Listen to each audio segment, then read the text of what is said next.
bienvenue à cette nouvelle édition de La Positive. La RSE, c'est pas qu'une contrainte, c'est aussi un levier de croissance, un levier de business, un levier d'innovation.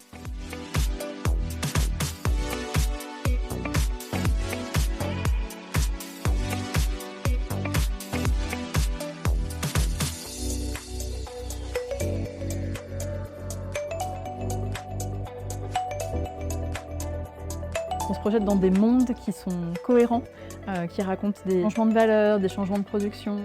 C'est important parce que ça va impacter grandement mon client dans les prochaines années. Ça nous oblige à penser d'autres modèles de société.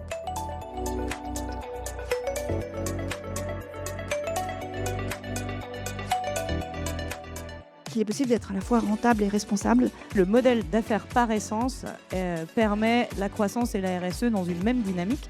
L'intérêt de l'économie de la fonctionnalité, c'est de changer le champ de réflexion et de passer vraiment sur un total cost of ownership.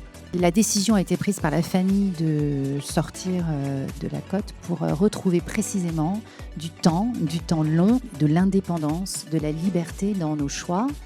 Vous alertez depuis des années, puisqu'on parle de robustesse, sur le fait que notre recherche permanente de la performance, elle nous met en danger. Dans le monde qui vient, le long terme vient au présent. Il faut requalifier le court terme. Le court terme doit pouvoir encaisser des fluctuations qu'on prévoit pour 2100, à court terme. Et donc ça s'appelle la robustesse. La robustesse, c'est être stable et viable dans les fluctuations. Pour Publicis, au passage, ce qui nous arrive, c'est un moment culturel. Donc on n'a jamais tant eu besoin d'experts de la viralité. Parce que plus vite on basculera, moins il y aura de casse.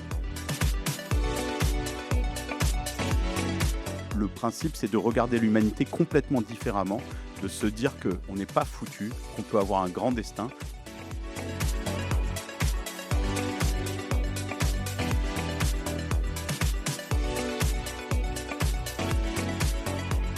C'est très important que les gens de la com et les publicitaires, etc., se positionnent face à ce sujet-là. Et ça montre qu'il y a des solutions qui existent, qu'on peut faire des choses bien. Cette table ronde a donné plein de pistes positives et ça fait du bien.